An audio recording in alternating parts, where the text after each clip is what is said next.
You're listening to the Armchair GM Sports Network.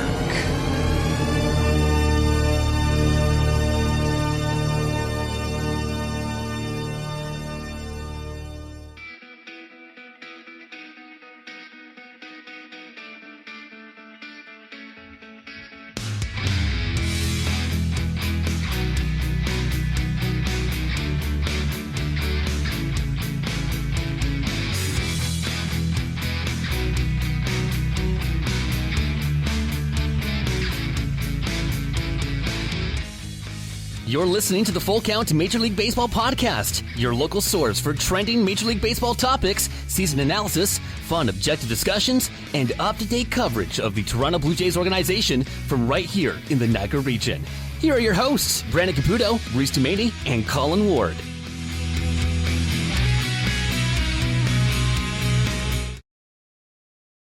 Hello, ladies and gentlemen. Welcome to another installment of the Full Count MLB podcast right here in the Armchair GM Sports Network, your June 23rd, 2021 edition, your source North American sports coverage by sports fans, for sports fans, delivered to you right here in the beautiful Niagara region. You can find us on social media for updates and giveaways by following the podcast on Twitter at Armchair GM Pod, as well as this show's podcast. Make sure you're following it at AGM Full Count Pod. And as well, you can find us on Instagram and Facebook.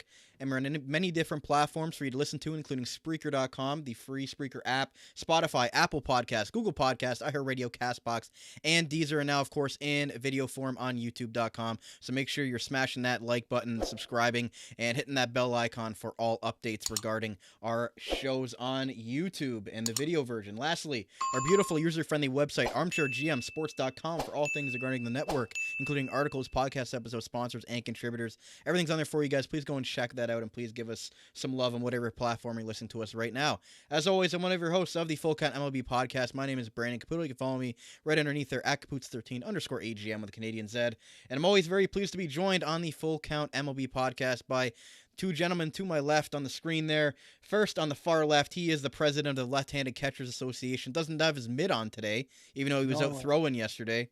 Oh, hey, I tried the new Pine Tar thing and Ross, and I tried the banned substance thing there. It works. It works. It's like throwing a football. You got it from Garrett Cole. Anyways, Yeah. You can follow Colin at ColinWard_14. And then last but not least, right in the middle there, and happy to announce the new media relations and play-by-play man for the Brantford Red Sox. He get a bunch of emails from me. He is the El Presidente of the Lou Whitaker for Hall of Fame fan club. He is Reece Dumaney. You can follow him on Twitter at Reece Dumaney. Reece, on behalf of the podcast, congratulations on your new position. I know it's the Red Sox, but at least it's the Brantford Red Sox, not the Boston Red Sox. Yeah, he has a Yankee sweater on. I love it. Not you. Oh, BK. I thought you meant me. I was like, No, so it's cool because you got like the Yankees and the Red Sox. So like, if the listeners that are watching this that don't see the Red Sox, you're gonna think Boston. So that's cool. Boston, New York rivalry on the show. Whenever I'm out, I'm wearing my Sox hat. Yeah, like Brantford Red Sox hat. It's got the IBL logo on it. It's got the 100-year anniversary logo. But Boston fan, I'd be like, no. How do you feel about that, Reece, being called a Boston Brand. Red Sox fan as a Tigers fan? I mean, I just smile and nod and say it didn't take us a lot of years to win World Series, right? We didn't have a curse on us, so. Yikes. So, in the first segment today, gentlemen, and for you YouTube viewers here, we're going to pull up the AL and NL standings. Again, we do this show bi-weekly, so a little bit of an update on the standings every single week that we record on the show here. So, gentlemen, I got the AL and the NL up for our YouTube viewers, and for you guys listening, you guys can kind of pull that up as well. And oh my goodness, what is going on with the Arizona Diamondbacks, gentlemen? Way down there at the bottom of the NL West, and dead last in the NL, and technically in all of the MLB right now. They went on a horrid streak of losses, and they finally got themselves a win. But a 21-53 record after being over 500 at one point. Reece, what is going on with this team? Well, they are very good. I mean, they blew it. 1-9, and I mean that losing streak. They set the record for the most losses on the road. Like, I mean, they're in a hard division. I'll give them that. They play the Giants, Dodgers, Padres. They're all very good teams, but then Rockies are So I mean, there's an opportunity for wins, but like, wow, they really suck. They have a run differential of minus 103. Yeah, That's horrible. Yeah, That makes the Jays bullpen look good, but that's what I'm saying. Well, it's like crazy. the Jays bullpen, they're on cloud 9 right now compared to the Diamondbacks. yeah. Like, man, It fell off a cliff. They've exited stage right at that point for the bullpen. other than that, Colin, what team is surprising you right now in the NL? I know we haven't had an episode in a couple weeks, but in those last couple of weeks, what team's kind of been surprising you there, rising or falling in the NL? Well, the Cubs and the Cardinals. I mean, the Cardinals aren't where you expected the Cardinals to be, and I mean the Cubs right now tied for first with Milwaukee.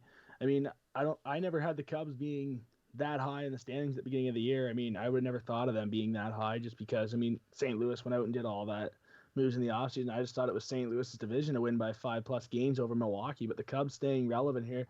They do have some decisions to make next month. I mean, at this point, they might go all in and try to win the World Series one last time, then blow it up. Unfortunately, by doing so, you lose a lot of guys for nothing, which is unfortunate. I mean, Chris Bryant being a Scott Boras client, Boras clients don't usually re-sign with their current clubs, so that's probably highly doubtful that he returns to the Cubs, but you never know. I just think the Cubs being there is very impressive. I think that Arizona, I mean, in the West, some team had to be historically bad this year. I mean, I figured it was Colorado. I didn't think it would be Arizona. I thought Arizona, there'd be a chance where, hey, they can surprise some team. They had good pitching, but they're hurt. I mean, Zach Gallen's been injured. I mean, that's a big loss for them. The guy could have won Cy Young last year. I mean, he could have been nominated for it, but he's a guy that is a Cy Young caliber pitcher when he's on. I mean, he's an all-star pitcher in this league. So that's surprising to me that the Diamondbacks have been so bad so far. But to me, it's all NL right now. It's the Cubs, my surprise good team. I mean, the Cubs they've won series at home against the Dodgers. They swept the Cardinals 2 weeks ago on Sunday Night Baseball, which so far was my favorite Sunday Night Baseball game. I mean, that was great. The beer cups there, the snake or whatever. I think that's great. And props to security for not interrupting that. I mean, I feel like a ballpark like that. You got Fenway Park, you got Yankee Stadium, you got Wrigley Field. You got to let those traditions go like that. I mean, the fans is what makes baseball so fun. And seeing that is just incredible for the game, in my opinion. I mean, it's all over social media, and baseball needs that. So that was cool to see the Cubs fans at 100% capacity there at Wrigley Field for their first weekend series against the Cardinals, and they get the sweep. So that would have been pretty cool to be at Wrigley Field to witness that. I mean, Reece, you've been to Wrigley before. When the Cubs are good, like it's tough to find that atmosphere. I mean, it's pretty cool at Wrigleyville. What do you think of the jerseys, though, boys? Quickly on the Cubs, what do you think of those Wrigleyville jerseys? I'm not a fan. Like, I don't know. I don't know. What is Wrigley? I like the South Side better. Yeah. Ooh, you like the White Sox better, right? The black and white. Yeah, I appreciate that, but going off that, Reece, I mean, like we're getting close. We're getting closer now, to the trade deadline than we are farther away from it, and like. Again, a lot of these races are still open. Like, you look at the NL East, the Mets are four up, but I mean, everybody else is there is in contention. You look at the Giants, who are ahead of both the Dodgers and the Padres right now, which I don't think anybody would have expected that coming into the year. You got a tie with, like, that Colin just mentioned with the Cubs and the Brewers in the NL Central. Like, there might be 3 or 4 teams that are sellers, but for the most part, like, what are we expecting here, and what are teams going to do, like, come trade deadline day? Because there might be a lot of buyers this year and not a lot of sellers. Yeah, it's tough, eh? And you don't really know even if there's going to be too many of either at all, just because, that factor of we're still coming out of a pandemic. We're still technically in a pandemic. And what, like, our owner's going to approve you trading away prospects that are costing you nothing, or, like, and going out and get guys that make $20 million. Like, there's still that factor. Throughout all of sports, not just Major League Baseball, it's the National Hockey League, National Basketball Association. Like, all of these leagues are still sort of in a money crunch, and of course the NHL is flat cap. So, thankfully for baseball, that doesn't exist. But Yeah, I think it's tough, right? Especially looking at the National League. Pittsburgh and Arizona, what do they really have to offer up if you think about it? There's maybe a couple guys who are younger that are still kind of learning, and that's why they're struggling. But, maybe in 2 or 3 years, they turn out to be something really great. So, I mean, there's always that option with Colorado. I think Marquez may be on the table for them, a nice solid starter. I think he'd be ideal for Toronto. Herman Marquez just kind of shore up that rotation, get another right-hander in there that can throw strikes, that can get outs. So for me, he's going to be one of the pitchers that potentially could be on the move. I'm not saying for sure, but they have the potential to. I mean, the Miami Marlins, they seem to, create some of the greatest talents in the game, and then they feel the need to just trade them and still be irrelevant in the National League East. So the Miami's always open for business. It seems like Derek Jeter seems to want to sell and make as much money as possible. So, yeah, I mean, and in the American League, Detroit's got guys. Jonathan Scope's been one of the hottest hitters in baseball the last month.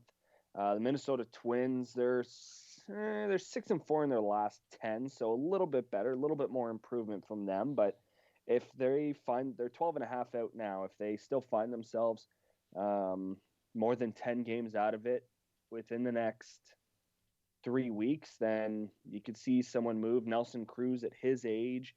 Will Minnesota want to move on to free up a spot for a prospect? There's always the potential for that. And then, of course, Texas Rangers, Baltimore Orioles, the two bottom teams in the West and the East. So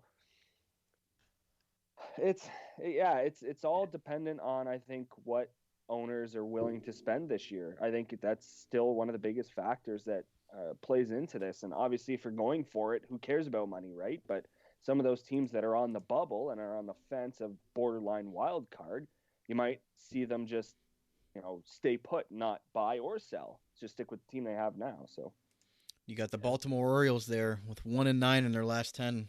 Colin, you want to take us through that one that's there? No, we'll wait for the second segment for that. But going off of what Reece said, Colin, Bullpen sucks.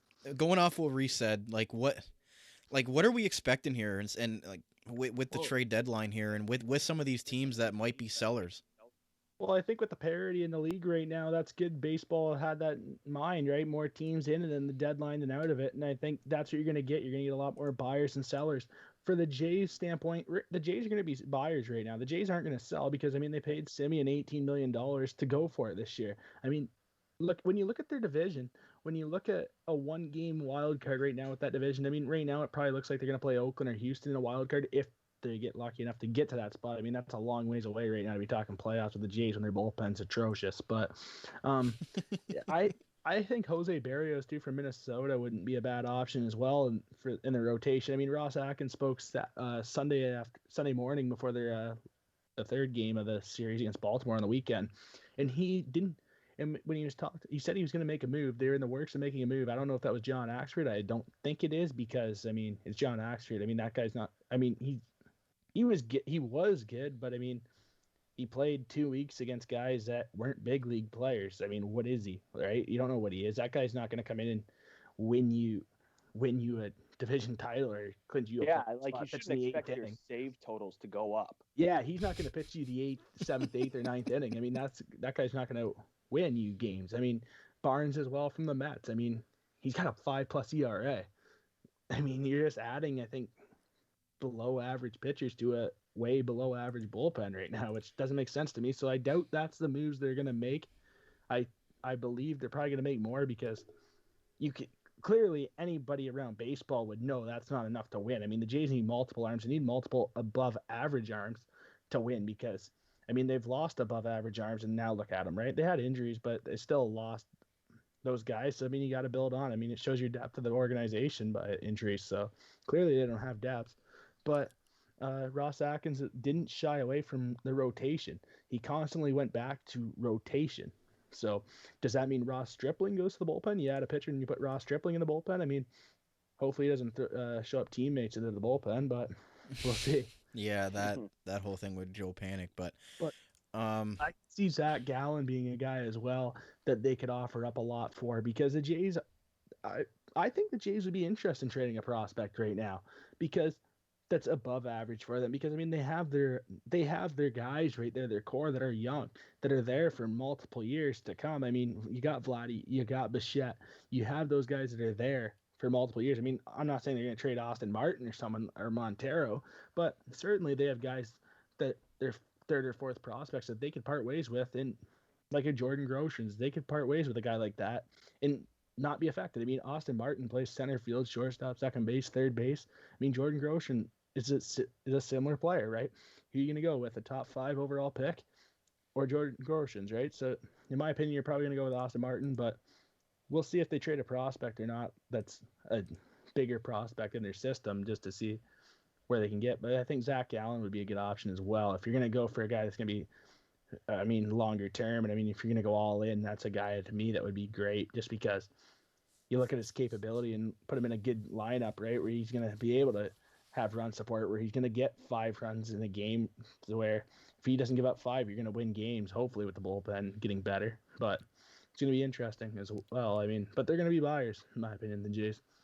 Reece, out of the 6 division leaders right now, Boston, Chicago White Sox, Houston Astros, San Francisco Giants, which is a huge surprise with the Dodgers and Padres, the Brewers and the Mets. Which one of those division leaders right now do you see being the most aggressive buyer at the trade deadline at this point? Yeah, that's tough. I want to say the Mets, even though it's tough, right? You think about the Mets and who they got. Francisco Lindor, he's starting to hit now. Jacob deGrom, they're actually starting to score runs for him. They're still waiting on Syndergaard. You know, the Kevin Pillar plays like he's Rip Hamilton. He's got the face guard going, right? So blood on the bat. Shout out to the 04 NBA champion Detroit Pistons. So I mean, that's a possibility. But again, if they keep this streak up, if they keep going, then maybe not. Maybe they like where they're at and they did all their moves in the offseason. So that's a very good possibility. The Cubs, again, the Chris Bryant situation is tough to deal with. Again, they probably didn't expect to be in first place. So I don't know about that. Milwaukee could probably use another piece, so I could see them going out. San Francisco, definitely, because they know that the Dodgers and Padres are powerhouses in the National League and in all of baseball. So if San Francisco wants to sure up that first place spot, especially come September, that's a team that they're going to have to go out and get someone. And if you're San Francisco, I'm not sure you expected Buster Posey to be an absolute freak this year, but MVP candidate. Buster Posey of 2012. Yeah, exactly. That's exactly it. Buster Posey's back. He didn't play last year. Maybe that was a benefit for him. He took the year off. He, got his body perfect and ready to go for opening day this year, and he's been absolutely great. So that's for the National League. I mean, the American League, Tampa Bay, they've lost 6 in a row.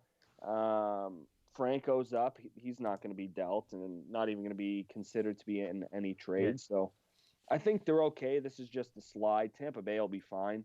The White Sox, they've also been a little bit of slide. They've lost 4 in a row.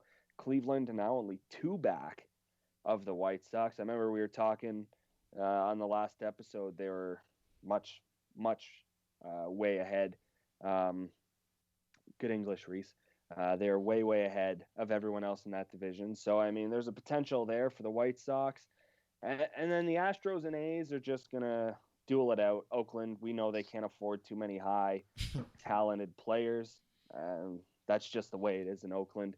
And the Houston Astros, if you have a no-trade clause, are there even going to be players that'll say, yeah, I want to go to Houston just because of what happened, right? Yeah. I mean, they're not very popular. Factor, they're not very popular within players around the league. I agree with that. So bang the can. Colin, before we move on, Reece brought up something interesting that I wanted to touch on. Wander Franco, the number 1 prospect in all of baseball, is being called up by the Rays. What do you think of this move? Do you think it's too early, or do you think that with the Rays and how they develop, they're great at developing their players, they're going to not rush him in a spot right away? They're going to kind of, ease him into the lineup. What do you think about the number 1 prospect in baseball and all the hype that's around him being called up here in the middle of June? Well, I think it's a call. I think it's a call up just to boost the team morale too. I mean, you call up your top prospect. I mean, when our teams call up big name guys, I mean, it's like it's a playoff game. It feels like opening day. Like, it's great. I mean, you boost morale. I mean, they've lost 6 in a row, Tampa Bay. Okay, I mean, we're not going to go out and make a trade right now. You can't just make a trade. I mean, nobody's going to do that right now. So you call up the top prospect in baseball. I mean, just switch hitter. He's going to be valuable to your team, right? It's not like you're going to call him up and he's going to ride the bench. He's going to play. So, and he's exciting to watch. I mean, he's the best hitting prospect. He's the best prospect, period, in baseball. So it's going to be exciting to see the switch hitter, too. Reece, this guy is not just the best prospect in Tampa's system. He is regarded as the best prospect in all of baseball. How much pressure do you think that's going to be on him to come up there and again, we talked about it with some of the Jays prospects over the years, you know, the Vladdy Guerreros, the Nate Pearsons, about wanting them to be these superstars right out of the gate here. What are we expecting from Wander Franco, and what do you think his mindset should be coming into this? Because he is the number 1 rated prospect in baseball, and that's a lot to have on your shoulders as such a young player coming in the middle of a season like this. Yeah, I think what you can expect from Wander Franco is a guy who, well, okay, first off, I'll say, what should fans expect? Don't expect him to hit 600. You know, this Exactly. as good as this guy is, and Detroit's going to experience it because Torkelson will move up to being the number 1 prospect in baseball. Yeah, don't expect this guy to be an absolute stud in his first game. Like, he's not going to go 4 for 4 with 4 home runs and 12 RBIs. Like, that's not impossible, but it's probably not going to happen. But to have someone as highly touted as him be a switch hitter is just, switch hitters are becoming more and more valuable as the years go on.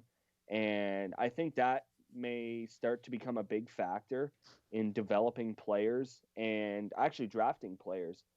Seeing, oh, you can hit from both sides of the plate. It doesn't matter who's on the mound. We don't have to pinch hit. Oh, you're more usable. We can use you for more roles. So, okay, we'll take you. And that's exactly what you're going to get from Franco. He's going to hit the ball, put it in play. He's going to hit it hard. And have you seen this guy? This guy's huge. So he's going to have a lot of power. He's going to hit the ball out of the ballpark, and just you have to let him ease into the big leagues. I think the first clubhouse experience for him and for all prospects is huge. When you first walk into a major league clubhouse, you know, the immediate thought from fans is, you hear about a guy walking in and you're like, oh, is he overwhelmed? Is he going to, you know, get nervous? Is he going to be, you know, too overwhelmed? And that's when a player just has to go in, take a deep breath, open the door, walk in, just act like you've been on the team for 10 years. That's essentially the easiest way to stay calm and keep yourself within yourself and not try to do too much. Try to be the player that Tampa Bay knows that you can be, and like the rest of the baseball world knows that you can be. And that's why he's the number 1 overall prospect. So he's just got to stick to what he does, and he's going to be successful. I think he's going to be up the rest of the year.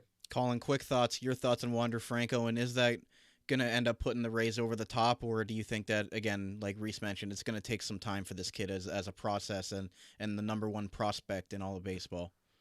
Oh, 100%. I agree with Reece with that. I mean, you got to stick to the process of your development. I mean, you don't expect the guy to hit 300 for his first season, to be honest. I mean, the first year, you don't always get guys like Tatis and Bo Bichette came up and hit good right away, and Tatis did as well. But I mean, all that pressure, right? You come up through the system. I mean, everyone's talking about you're in baseball America. You're all over the place. You're the guy. You're the guy. You're the guy. You come up and it's like, I mean, look at Vladdy, right? It's not built overnight. I mean, the difference between the majors and AAA is it's crazy, the difference. I mean, AAA baseball, I mean, the guys that are in there are former Major League Baseball players that aren't good enough to make the show. They're just not good enough. So then these kids go there. I mean, you learn more in AA development-wise than AAA, but then you come up to the majors and it's like, oh, all of a sudden we're facing, in the division, we're facing Garrett Cole, right? We're not facing a 40-year-old pitcher that's not getting a shot anymore, right? We're facing Garrett Cole. We're playing the Yankees. I mean, that's a big difference. So, I mean, don't expect them to tear the cover out the ball right away. Yeah, it would be nice to see what his at-bats look like. I mean, I'd wait for a month from now. I mean, tonight, and I mean, certainly, like, as we get through, like, the first week or two here, you're going to see a lot of jitters and, I mean, a lot of excitement. You might be chasing pitches because a lot goes on in your mind when you just come up, right? You want to do damage, but similar like what Reece said, don't try to do too much. Stick to your game. Be yourself, which is huge. And let's see what he can do. I mean, I think I look at the next month. We'll see what he and see how his at-bats look. But I just want to see him have good at-bats, and I want to see excitement out of a young player. I mean, you see around baseball right now, all these young players are excited to watch. They're exciting to watch. I mean, you get up to watch those guys play. I mean, it's not just the Jays, right? You're watching the Padres play because Tatis. You want to see the young guys play. So that's going to be exciting to see Franco on Tampa Bay. It brings some life to that team as well, and I hope the fan base comes around it because, I mean, the Trop, I mean, they have 100% capacity now. I mean, let's go. Get out to the park. I mean, you got your guy. I mean, when the Jays called up Vladdy, it was like opening day. It was like a playoff game. I mean, when the Tigers call up Torkelson next season, what's that going to be like? I mean, it's going to be wild at Comerica. And let's remember, Franco hit 351 as a 17-year-old in the minors. So yeah, they right away they gave him $3.825 million out of the Dominican Republic. So this guy's pretty boom, make it rain. Yeah. So we'll see about the hype, but again, like you both mentioned, it's going to be a process with a guy that's that highly touted and that has that much raw talent that to be able to adapt to the MLB style. But with that said, gentlemen, we're going to take our commercial break. We're going to take our commercial break on the show today, and we're going to come back with, like we see in the thumbnail, Colin's got a rant about the Toronto Blue Jays, and Reece and I are probably going to get our popcorn ready for this one because this is going to be good. Toronto Blue Jays, as always, in the second segment of the Full Count MLB podcast. So stay right here. I'll be right back with that Jay segment and right here on the Armchair GM Sports Network. Carmine's Pizzeria Italiano, serving traditional-style Italian pizzas made with the freshest, top-quality ingredients. Loaded subs and their famous chicken wings. Winners of the Reader's Choice Diamond Award, 4 years running from Niagara this week for Best Pizza and Wings in Niagara Falls. Home of the best tray and wing combo in town for the price and quality. Open daily from 3 p.m. to 9 p.m., located on the corner of Drummond Road and Dunn Street. Available for call-ahead pickup or delivery at 905-374-4400. Make sure to like them on Facebook and view their website for their menu at carmine'spizzeria.ca. Carmine's Pizzeria Italiano. Way too good. As we all adjust to this new world that we're living in today, masks are now mandatory, and Niagara's own Custom PPE is Canada's leading face mask provider. Visit them online at customppe.ca and choose between several mask options with different colors and sizes. Add your organization, company, or team logo so you make your face masks unique. Available to purchase online 24/7 at customppe.ca and shipped within 1 week. They have the best prices and quickest turnaround in Canada, and no order is too big or too small. Also offering custom floor stickers as well as face and counter shields for your business or workplace. Visit customppe.ca and use the code ARMCHAIR at checkout for 20% off your custom or blank face mask today. Custom PPE, Canada's leading face mask provider. Attention job seekers, if you are currently looking for work in the Niagara region, you owe it to yourself to check out the services provided by the Niagara Employment Help Center, located at 6100 Thoroldstone Road, Niagara Falls, directly across from the Camisos Plaza. Their free services include resume and cover letter writing, community resource and referral information, local labor market information, job search strategies, assistance with clarifying employment training and career goals, employment counseling and job search support, second career information and registration assistance, and all their services are currently provided by appointment only. So give them a call at 905-358-0021 or visit their website at ehc.on.ca, the Niagara Employment Help Center. This Employment Ontario program is funded by the Government of Ontario. You're listening to the Armchair GM Sports Network, the Niagara region's best local source for North American sports podcasting coverage. By sports fans, for sports fans.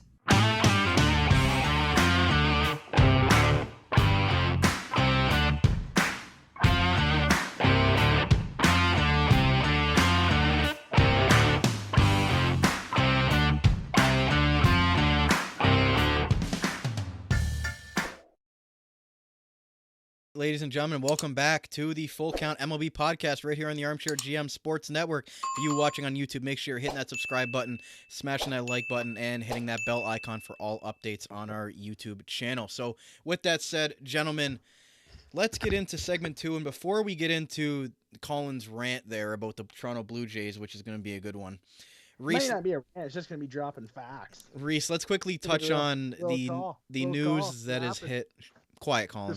The news that has hit baseball over the last week and a half, Reece, and that is the controversy with pitchers being allowed to have certain substances on their gloves or hands or wherever they want to put it We saw pitchers like Tyler Glasnow, coming out and saying that, he got hurt because he didn't have those substances, and basically said it was unfair that to do that to them in the middle of the season and to make them basically change everything that they know as pitchers to be able to pitch with that certain, whatever they call it, sunscreen, whatever they want to call it, essentially. Yeah. What do you think about this whole, pitchers being banned certain substances on their gloves and whatnot? And do you think that really does have an advantage for them over the hitters? And just how much do you think of a transition phase it's going to be, since it's being done in the middle of a season here, like Glasnow was saying? Yeah, I think it is going to be. I think you will start to see the ball get put in play a lot more. In terms of what Glasnow said and about it essentially changing how you pitch, let's face it, throwing a baseball is not very natural. Like, from what I'm not a doctor.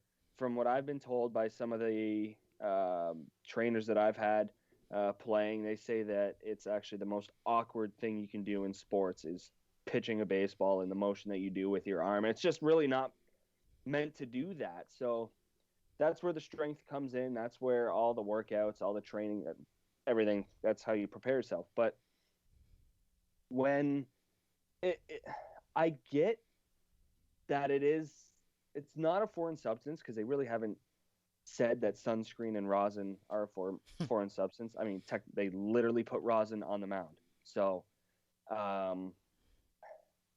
yeah, it's a tough situation because I was never a good pitcher, so anything would have helped me, but it would have been okay. But I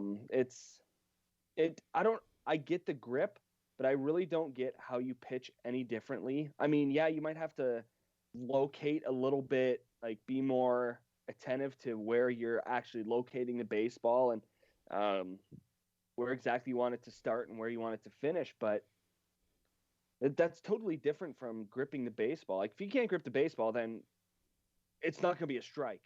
Like, you can guarantee that. It's either going to be 50 feet in front of the plate or it's going to be 50 feet over the catcher's head. So from that standpoint, I understand you can't get a grip on the ball. That sucks. But at the same time, you've been working so long to get to the major leagues. How does not having sunscreen and rosin mixed together change, like, your philosophy on pitching and how you want to face hitters? It makes no sense. Grip's one thing. Attacking hitters as a pitcher is a different thing. So it's really two different arguments, and we could argue both sides for like half an hour, but it's a tough area. You have to pick a side, essentially. Like, Glasnow picked his side. Garrett Cole's picked his side. I'm pretty sure all of the pitchers who haven't really said anything public don't enjoy having the umpires undo their belts and take off their hats and check their gloves, right? So it's tough. It sucks mid-season, but I get what MLB's trying to do here. Colin, what do you think about that? And do you think that the pitchers have a gripe that the hitters, can put certain things on their bats and whatnot, and they can get away with it, but now the pitchers are the ones that are kind of being policed with that? Well, I mean, the balls are pre-rubbed down pre-game time. I mean, pre-game, the ball boys and that, they rub the balls down for the pitchers, the actual game ball. So it's not like you're picking up a bat with no pine tar. I mean, Reece, what picking makes up a no wooden sense bat, to me no is, pine why tar, don't the it's like- umpires do it anymore? That's Yeah, what I don't know. If you want the Remember you balls used to to be always see the regulated umps? Yeah. and like not like screwed around with, why don't the Agreements. umpires still do it? League agreements, they don't have time. They got to get in place to place. They got to get out of there. They just go call the game and leave. Okay. But that's probably what it is. I mean, it's probably yeah. an agreement with the league. Well, I heard on a radio, I forget what show it was, but essentially they had a former MLB umpire on, and he goes, there was a reason that I enjoyed getting to the ballpark 4 hours early is because we'd sit, chat for 2 hours, just rubbing baseballs with mud. Exactly. Like, Yeah, that's that'd be fun. how, yeah. Okay, That would Brent. be fun. Get your head out of the gutter, man. But like that's how you got ready for a game as an umpire back in the days. Like, that's just the way it was. And if you want to regulate how baseballs are, what substances are used on baseballs and how you now I'm gonna keep laughing. Thanks, Brandon. Well, I mean, if you, I didn't say it. Colin like, did. I mean, like, you know what I mean? Like, if you want them to call the game correctly and not have any problems, why aren't the umpires dealing with it rather than team personnel? Makes no sense. yeah, Sorry, I mean, I took up your time, Colin. well, no, I'll get. I mean, how do you get there? How do you get to How do you get to the show in the first place? I mean, what were you using 5 years ago in college? I mean, you're not using. You're probably not If you using cheat in substance. college, there's Yeah, more you're than a not. You suspension. lose your scholarship. Yeah. Yeah, you're done. So what are you doing in high school? I mean, little league. What are you doing? You're not doing that. I mean, you're not. So, I mean, what did you use to get to the show? I mean, similar to like what you said, Reese. What do you use to get to the show in the first place, right? I mean, you're just using your natural ability that you're a good athlete. You are the best pitcher on your high school team. You are a good player to be in the majors. So I don't know why you even need to use it anyways. I mean, I get it to grip. I mean, everyone wants an extra edge on a pitcher or a hitter. Everyone wants that extra edge right now. I mean, the hitters, they have every single node on a pitcher that they're facing. I mean, pitchers have every node on a hitter. So they just want to get that edge. I mean, it's like a face-off dot in hockey, right? So it's interesting. I mean, I just think like if you get there in the first place, I mean, why would you need it anyways? But Yeah, it's definitely an fall in love interesting with it, debate with again, like, do they do it in the middle of season? Is that the right call? But you've also got to, I don't know how much. the pitchers also have to kind of be policed as well, because obviously, there are some things going on, and we saw with the pine tar all those times that that there's stuff that isn't allowed in baseball, that people have been putting stuff on balls in their necks and whatever for how many centuries of playing baseball. So just again, I'm trying not to say it in a way that's going to be funny, but again, like, people are using stuff all the time on the field, whether you're a hitter, you're a pitcher, you're trying to get some sort of advantage regardless of what position you play, to try to, everybody needs that little extra edge to try to get ahead of their opponent, because it's such a small margin of error in the major leagues. So Reece and I played against a team that literally had Colin an audible on the field there with the armbands. There you go. Yeah, or you can have the Houston Asterisk with their trash cans. But I guess if you're not cheating, you're not trying. So with that said, let's get on to, we got about 10 minutes left in the show. Let's get into what we got to talk about, and that is the Toronto Blue Jay stuff. And just for Colin, because we have it on the thumbnail of the video, we've got this little video clip for him to play about what he thinks of the Toronto Blue Jays. It's over. Yes. We are screwed. There you go. So that was from The Office, obviously, and Michael Scott. Good So show. with that said, Colin, obviously we had the news about Alex Manoah being suspended and Charlie Montoyo being suspended as well. Get off your chest what you have to about the Toronto Blue Jays. I'm going to let you have the floor here. And what is going on with this bullpen? What is going on with this team?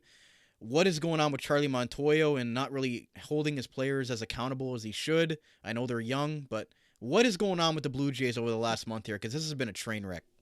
Okay, so I got a quick list here of a couple things. One, Montoyo's press conference last weekend after they got swept to the Yankees, or last week when they got swept to the Yankees, saying, "Oh, we're positive in the clubhouse," is a complete lie.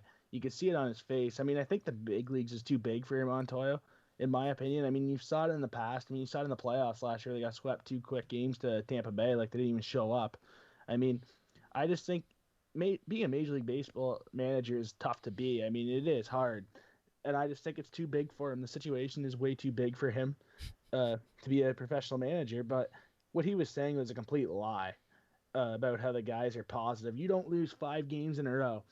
And you do not lose 5 games in a row. You get swept to the Yankees, and then you lose to Baltimore and say, "Oh, the morale's high." There is no way when you lose to the Baltimore Orioles, who have 23 wins, your morale is high. There is no way. In the history of sport, any team you played on, if they were junk, there's no way if you lose to the worst team in the league, your morale is high. It's like, I don't get that. My team ran sprints when we did that. Yeah, exactly. So, yeah, I'm sure Vladdy, he throws his elbow pad in the dugout. I'm sure the morale's high, though. I'm sure he's just happy to be at the ballpark that night. I'm sure he's happy to be there. At least he played hard. Like, shut up. I hate that. If I get all upset.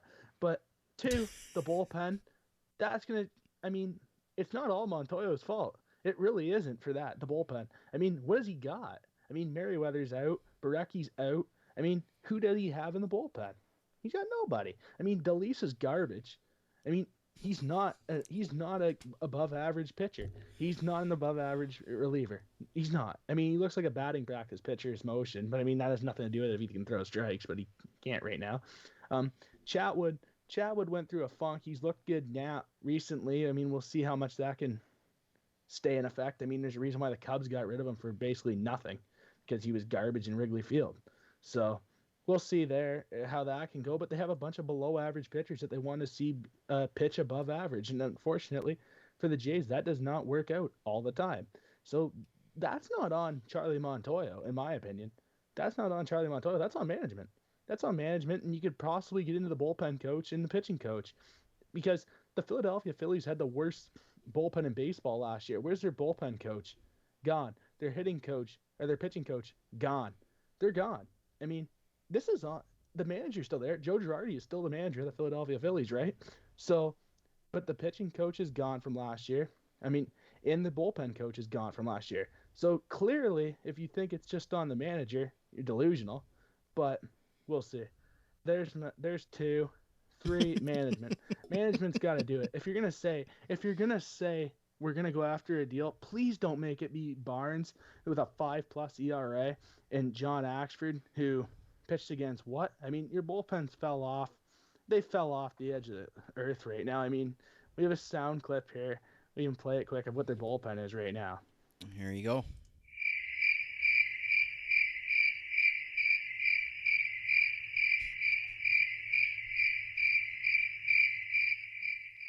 All right, we're going to put Jordan Romano in. Okay, then we got a pitcher. But that's it. That's all we got, Jordan Romano. And that's my rant. That's my rant. Management, wake up. Let's go. That's all I got. Reece, what do you think about this Jay situation? And we can touch on the suspension part with Alex Manoah. That was a good one, Colin. Oh, we had a rant about that. Reece and I do an hour before the show, 2 hours before the show. We had a rant about Alex Manoah. So Manoah's been suspended. Charlie Montoya's been suspended. Agree. What do you think about the decision and just how that whole situation with the Orioles played out with the benches clearing? Yeah, it was funny. Something similar happened at Camden Yards a few years ago. More than a few years ago. This was like 2012. The Detroit Tigers hit 4 straight home runs. 4 home runs and 5 hitters. And pitcher comes back and throws at Alex Avila? No, Matt Tuiasosopo. There's a name for you. That's a baseball name. And the pitcher for Baltimore immediately ejected, because clearly you don't want to give up that many home runs in a short period of time. So this was essentially the same situation, but it as an umpire, it's hard. It's hard to tell when something's intentional and when something's not. But there's 2 different arguments here. So I'll start with Manoah. If you're that angry that you feel the need to hit someone because you gave up 2 home runs back to back, don't throw the ball right over the middle. And that's exactly what the Baltimore Orioles commentators said. Don't throw the ball right down the heart of the plate, because this is the major leagues. It's not AAA. And Manoah's going to learn that as his career goes on. But don't do that. Like, it's just that you're not going to get guys out. You're going to have home runs hit off of you. So that's from his perspective. Well, you got to hit a guy if you're mad. Just don't throw the ball right down the middle. But if you're the Orioles hitter, I think it was Franco as well. Michael Franco. Yep. Yeah, it was. Manoah literally just gave you a free base. Shut up and take your free 90. I'm sorry. Like, yeah. As a guy who went to the plate looking to either A, get a hit, or B, get hit, because I love hitting hit. Hey, getting hit was fun, but I couldn't steal. I'm sorry. Oh, did he hurt your feelings by hitting you in the shoulder? Oh, sorry, Muffin. We'll get you some bubble wrap. We'll heat up the bathtub for you. We'll put some soap and bubbles. Get you a rubber ducky. Epsom salt. And we'll put you in the bathtub if you're that soft. It's a free 90. Take your damn base and get ready to run and try and score. Sorry, but this isn't a game. Sports. Stop whining. Exactly. Play the game. You're getting paid billions of dollars. Shut up and play the game. Take your free bag. And don't get mad over it. That's essentially my side standpoint from Franco. Twitter poll: Would you rather Would you rather stop the game for 20 minutes because you got to talk to the pitcher, or would you rather steal second? Would you get hit and just steal second? Exactly. Just steal second. You make them pay by scoring. Slide and let them know you pay by second. scoring. That's essentially it. Don't start a brawl. Shut up. Take your free bag because he gave it to you. When it's intentional, he gave you that bag. It's like an intentional walk. Same thing. Exactly. Take your bag. Try and score. 100%. Exactly. So, Colin, what do you think of the suspension, real quick? Well, 5 games. Reece and I got it. We were talking about the appealing situation. Yeah. To appeal it. To appeal one start, to appeal just one start, which it is for 5 games. I don't really know what you lose, right? Just to lose one start. But looking into it, if you get suspended multiple games, you could lose service time. For Alek Manoah, he's not going to lose service time because it's only 5 days, but he could lose service time. 2, you have that on your player record that you've been a suspended player. So you have an offense of being suspended before. So that can go up to 3, where if you are paid a lot more money, he's still losing money if you're suspended without pay, but guys are losing up to $40,000 a game when they're not playing. It's through the roof. It's crazy, the numbers. Reece, we were talking before about Mike Trout. Mike Trout per at bat was like 40,000 or something in his one at bat. So that's wild. So can you imagine getting like 90,000 a game for Mike Trout, and he gets suspended? You lose all that. That's a lot of money. I'm not saying Alek Manoah, he's not making Mike Trout money, but that's a lot of money of potentially how much you could lose. I just want to bring that up quickly about how much money you could lose. But for Manoah, the big thing is, to me, what did he say as he was going to the plate to send Franco off? Did he send Franco off? If he said something to Franco, then there was kind of a glance from Franco. It really wasn't all Manoah. Exactly. As he was, why do you get hit and like throw the bat and like look at him? Do you not expect him to say something? I just wonder when he went. Manoah could have put his hands up and said, what are you saying? Like, what are you trying to say? Like, he's trying to get why he's making so much out of the situation. Where then you put it on the hitter, right? But if he said something like, if you got a problem or something, like if he's calling him out, well, then there's a different story. The situation here that probably had the best seat is the umpire, who is right there beside the batter that got hit. And the umpire obviously they don't want that situation to occur. Reece, as you're an umpire, you don't want that situation to occur when you're umpiring, but the umpire would have heard it. The umpire would have heard that. You can't even break it up. It's your job to watch players so you can eject anyone if necessary. It's the coach's responsibility to break this stuff up, and that's what makes it because there's so many players. Yeah, exactly. So I'm just wondering if the umpire heard anything, if that goes into anything at all, because he was right there. He had a front row seat for it. If he heard something, why is he getting 5 games, right? And what is intentional and what isn't intentional? That's why I think if the umpire, they had to have been interviewed. The home plate umpire must have been interviewed by the league on the situation. When the bench is clear, I'm sure they talked to the umpire. So the umpire probably heard what he said, that it went to being intent to throw at the guy. They tossed Manoah right away, right? No warnings or anything. They just tossed him. So they thought it was intent. The league must have gotten word from the umpire, or they could have got it from somebody from the team. The NFL is like that with their doping and stuff and abuse. The players a lot of times rat guys out to the league. I don't know if that happened in this case, but there's that situation as well. But I believe that the umpire probably heard what he said. He judged it was intent because we kicked him out. We did not warn him. So the league's going to look at that. There was no warning in place. It was a straight ejection. So they heard what he said. So it must have been negative toward the player to incite him. So that's how they reviewed it being intent to hit him. So it was intentional. So that was interesting to me, what's intent and how they go about that. But I imagine the umpire has a lot to say with that in the review with the league on that situation, because he must have said something. I think that's what it comes down to. What did he say as he was going to the plate? As he approaches the plate. When you're a pitcher and you approach home plate and the batter's already pissed, look out.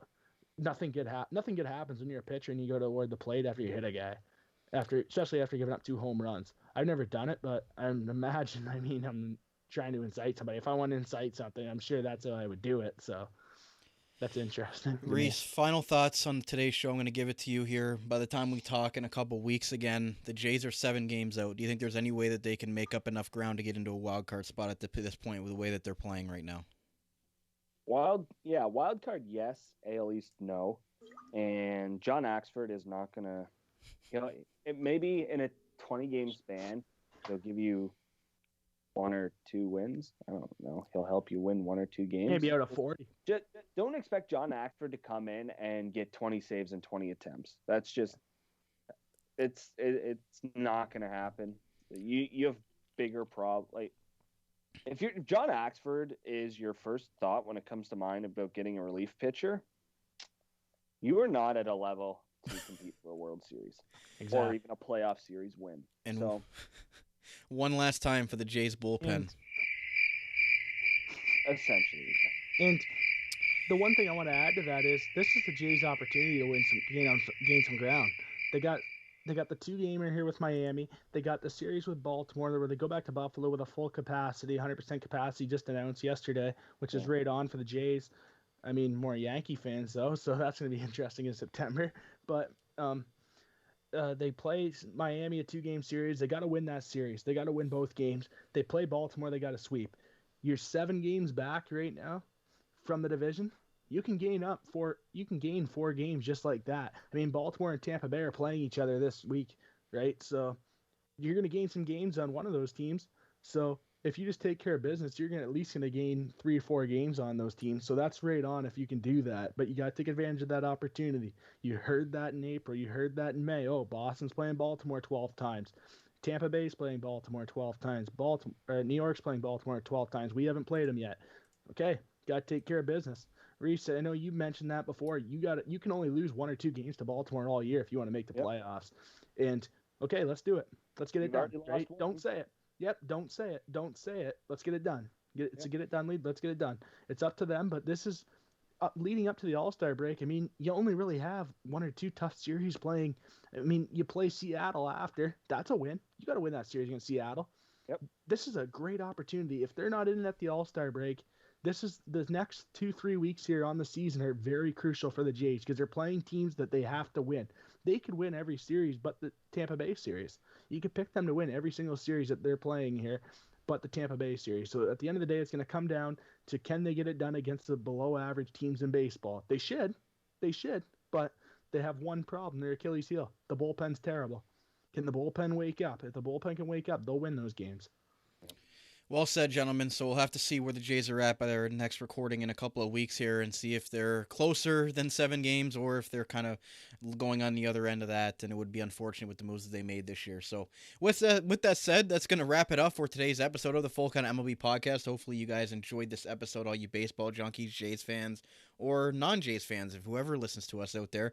We appreciate it. We are your source of North American sports coverage by sports fans, for sports fans, delivered to you right here in the beautiful Niagara region. As always, I'm one of your hosts of the show. My name is Brandon Caputo. You can follow me on Twitter right underneath there at Caputs13_AGM. And you can follow my co-host. Firstly, you can follow Colin Ward at ColinWard_14. And Colin, you are still taking applications for the Left-Handed Catchers Association. Yes, sir. And obviously, you can follow Reece Dumaney at Reece Dumaney. Reece, I know. When is your guys' season starting there? When are you guys going to be calling? When are you going to be calling some games there, Reece? Yeah. So first game was supposed to be July 6th on my birthday. Guelph. They don't have a team this year because their owner is. I'm not allowed to say what he is, but he pulled the plug on their season. So essentially, we're doing a 7-team season, and we'll more than likely start the weekend of July 9th, 10th, and 11th. All essentially right. Would be first weekend. So early mid-July is when it's when Reece will be calling some games for the Brantford Red Sox, so that'll be exciting for him as well. And a big thank you to all of our great sponsors help put us on Sports Network, keeping the show on the air, and to you viewers out there, like I mentioned, baseball junkies, for listening along for this episode. And once again, this has been another installment of the Full Count MLB podcast on the Armchair GM Sports Network. We'll see you guys next time.